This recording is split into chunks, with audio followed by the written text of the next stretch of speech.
Bonjour, je m'appelle Marc Hennequin et je suis directeur des éditions David. David est une maison littéraire établie à Ottawa qui publie une vingtaine de titres par année dans différents genres, romans, romans pour adolescents, poésie, essais littéraires et autres. Cet automne, nous publions 10 titres et j'aimerais vous présenter les 7 premiers à paraître en août et septembre et vous dire un mot très bref sur les 3 titres qui suivront.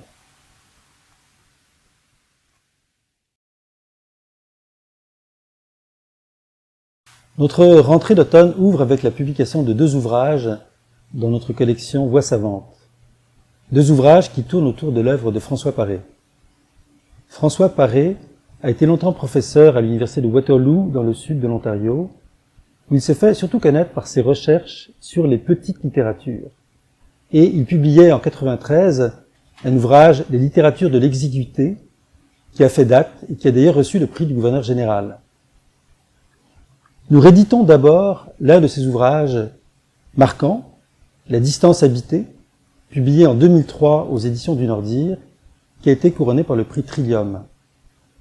Le propos que François Paré défend dans cet ouvrage, c'est que dans les communautés minoritaires, l'identité se déplace, c'est-à-dire qu'elle se perpétue, elle épouse d'autres codes et elle s'accommode d'une certaine façon avec la culture de la majorité.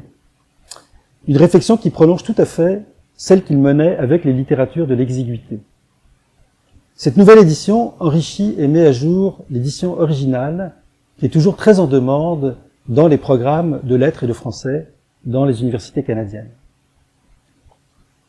Puis, nous publions un ouvrage collectif, co-dirigé par 3 anciens collègues de Paré, Guy Poirier, Élise Lepage et Tara Cunnington, donc le défi de la fragilité autour de François Paré, qui réunit une vingtaine de textes mettant à l'épreuve le modèle ou la grille paréenne, comme il l'appelle, en l'appliquant à différents corpus littéraires.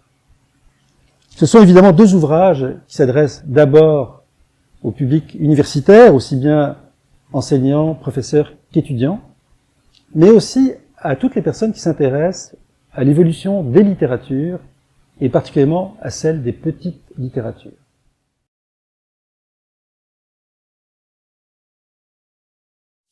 Nous poursuivons notre rentrée avec un recueil de poésie de Paul Savoie, un poète torontois originaire du Manitoba, qui a une 40aine d'œuvres à son actif et qui a d'ailleurs publié aux éditions David déjà 2 recueils, Crac et Bleu bémol, qui ont chacun reçu le prix Trillium. Dans ce recueil, Ce matin, Paul Savoie s'inspire d'un moment de doute ou de vertige. Lui, le poète prolifique, se trouve un matin figé devant sa page blanche. Qu'est-il arrivé? Puis, peu à peu, il retrouve le fil, mais comme quelqu'un qui a juste échappé à la noyade. Et c'est un nouvel homme qui renaît. Un recueil qui sonne juste, peut-être un des recueils les plus personnels de Paul Savoie, qui fera certainement son chemin dans le circuit de la poésie.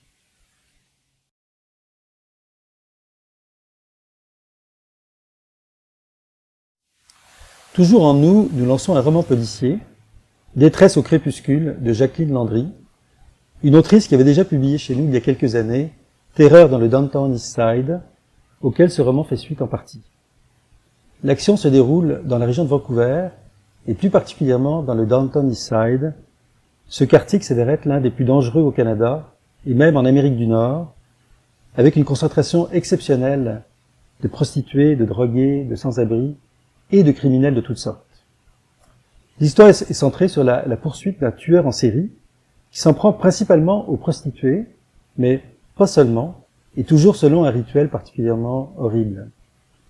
Le roman se lit comme un thriller, avec plusieurs histoires parallèles, des chapitres assez courts, un bon suspense. En même temps, il s'attarde aussi à nous faire plonger dans la réalité de ce quartier, le Downtown East Side, qui est particulièrement noir. Jacqueline Landry connaît bien Vancouver, puisqu'elle y a été longtemps à l'emploi de Radio-Canada, mais elle est maintenant de retour à Montréal. Elle est aussi originaire du Saguenay. Donc certainement un grand livre qui va rejoindre le grand public.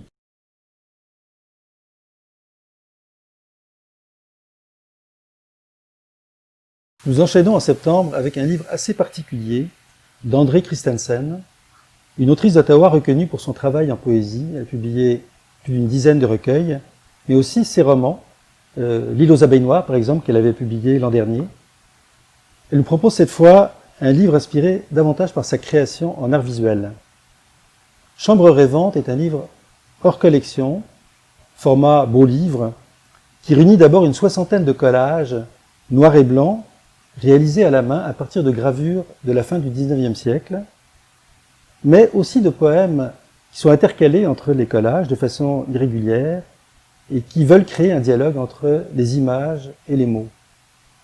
L'intention d'André Christensen est de transporter le lecteur ou la lectrice dans le monde du rêve en lui proposant d'interpréter librement ces images et ces mots pour devenir, d'une certaine façon, l'auteur de ses propres créations imaginaires. C'est un livre à classer indiscutablement parmi les beaux livres qui pourraient rejoindre à la fois les amateurs d'art et les amateurs de poésie, mais aussi toutes les personnes qui s'intéressent au pouvoir évocateur du rêve.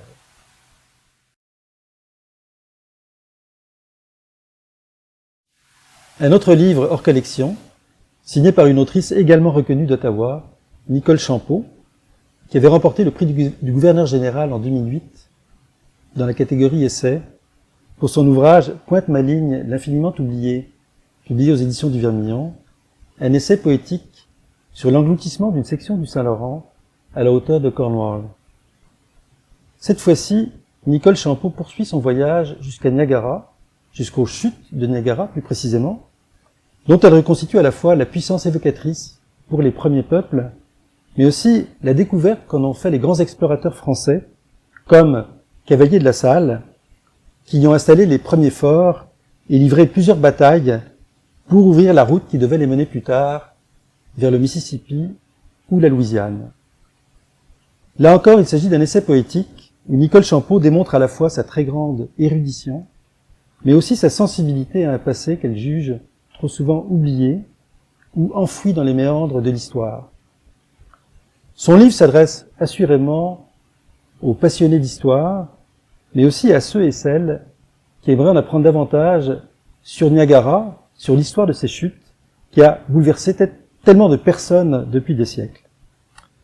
Assurément un livre qu'on devrait retrouver dans les bonnes bibliothèques.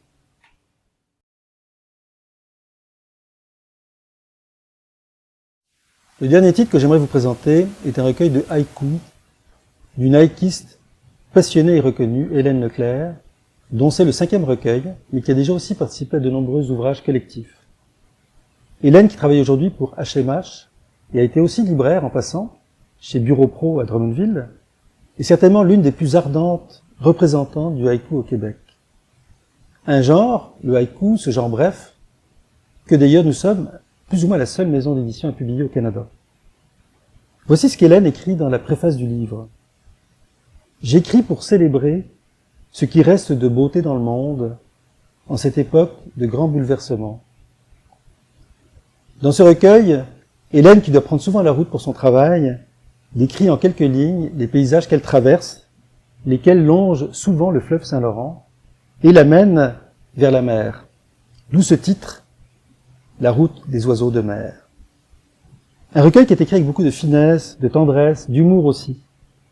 Et j'aimerais vous lire un haïku pour vous en donner un avant-goût. Route du Nord, soudain le nom des lacs, en Innu. Un très joli recueil en plus, agrémenté de photos.